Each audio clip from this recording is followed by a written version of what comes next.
สวัสดีทุกคนวันนี้เฮาอยู่ที่วังเวียงเนาะสิมาถามครัวน้ำซ้อกันในส่วนของคำบรรยากาศที่ฝนตก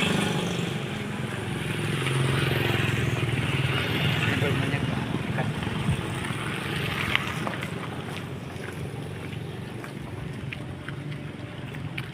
ซุ่มซื่นดี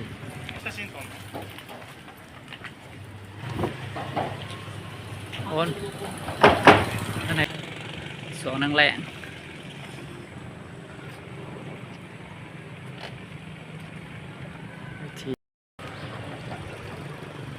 อากาศดีพี่น้องเอ้ยที่ฝนตกเนาะข้างหลังจะเป็นภูวิถีตะวันตกเลยทิวทัศน์งามหลาย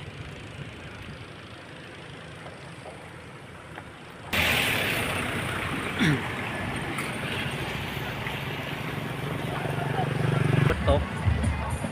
ที่เบื้องวิวแม่น้ำซ้อเนาะวิวภูก็งามสองแรงฝนฝ่าลังฝน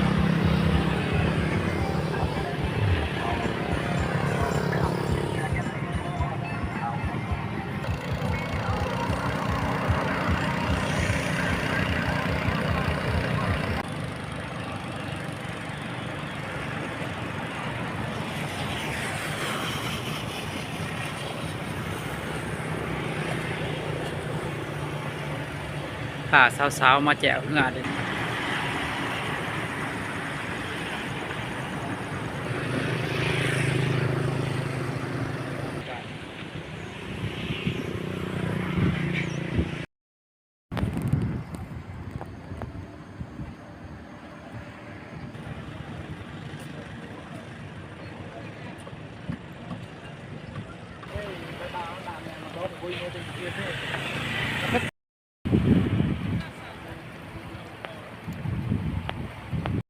ย่างเลาะตลาดกลางคืนบัด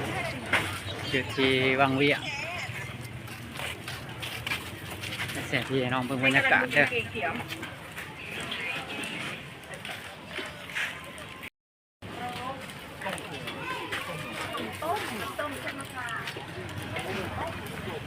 เครื่อง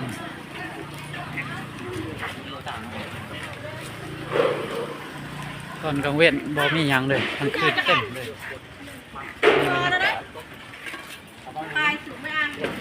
เอาเคยหนูเมื่อยออกมาแล้วเมื่อยออกมาได้เมื่อยออกมา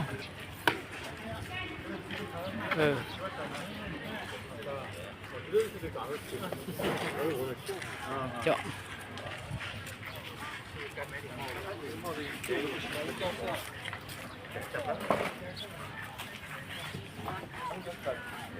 ของที่ระลึกพวงกระแจโอ้เกิดเงินบาทได้วะ